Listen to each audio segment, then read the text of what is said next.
So for several months, I was the dad I've always wanted to be. I was the present dad. You know, every morning, my daughter, the 2 year old at the time, would wake me up with this huge smile and big hug and say, "How did you sleep, Dada?"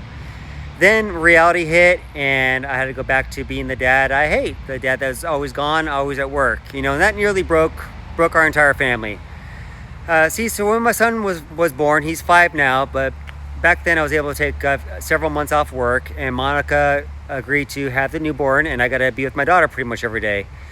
She became my everything. We were attached to the hip, the bestest of friends, and well, I think we still are that way. But I mean, that morning routine that she would give me, I mean, she genuinely cared about how her dad slept. I was the most important person in the world to her.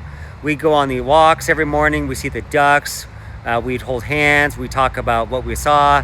These perfect little moments that, you know, when you're not watching the clock, they come about. And I obviously didn't have to watch the clock because that's all that mattered. But that's when I realized fatherhood, you know, how amazing fatherhood could be, because I was there for her, I was there for Monica, and I was there for the kid. I was there for any of them whenever they needed me. Didn't matter what time of the day it was, I was there. So let me ask you guys something. Have you ever had that feeling where you felt like you could handle almost anything because your family wanted something and you weren't drained for 12 hours after work? That was just such an amazing feeling to have that energy, to be the dad, you know, that always was there for them whenever they needed things. I felt like something always happens when I'm at work. Just the way life goes, I guess. But, you know, then came that Monday morning where I had to go back to work at 6:15, back to my 12-hour days.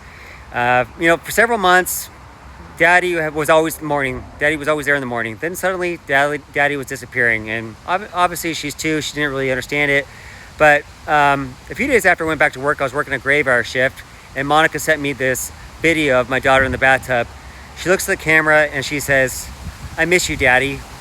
She didn't quite understand why I was gone, but she knew Daddy had to work. You know, that video still destroys me to this day.